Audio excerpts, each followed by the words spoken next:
61 ans d'indépendance. Certains disent oui, il y a indépendance. Reconnaissons l'énorme travail effectué par les pères fondateurs pour conduire notre pays vers son affirmation en tant que pays singulier dans le concert des nations.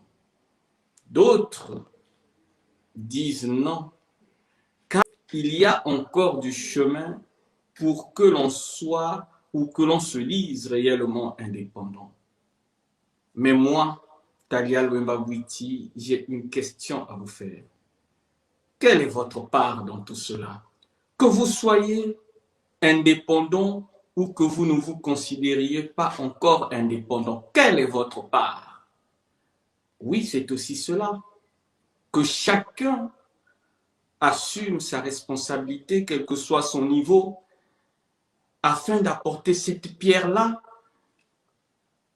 à la construction de notre édifice commun. Reconnaissant aussi les efforts tant soit peu qui ont été réalisés par ceux-là qui nous ont précédés et par ceux-là qui essaient de faire ce qu'ils peuvent selon la mesure du possible. Mais ayant aussi la grandeur d'accepter la critique de ceux-là qui pensent qu'il y a encore des choses qu'il faille faire pour toujours aller de l'avant. Je le rappelais dans une tribune il y a quelques années, ce sont les hommes qui bâtissent une nation. Et c'est bien normal que ces hommes-là n'aient point le même point de vue. Cependant, ces hommes peuvent se mettre d'accord sur certains points lorsqu'ils profitent à toute la nation et au plus grand nombre. Oui, il y a du chemin, c'est bien normal, puisque l'on part d'un point A vers un point C en passant par un point B. Des soubresauts, il y en aura toujours.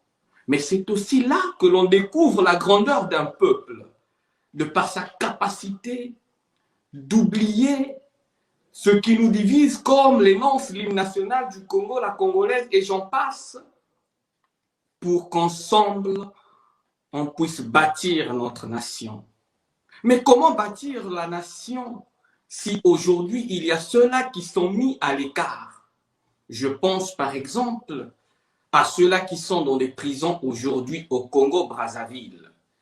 Il faille trouver un moyen, puisque le lavage des mains fut fait une fois dans ce pays-là. Aujourd'hui, il faudrait peut-être qu'on nous baptise tous dans les eaux du fleuve Congo, afin que l'on soit trempé de la tête jusqu'aux orteils, pour avoir cette capacité de pardonner et de fédérer toutes les forces vives de la nation, car ce n'est qu'ainsi que ce pays ira vraiment de l'avant. C'était Talia Luemba-Bwiti, l'afro-optimiste.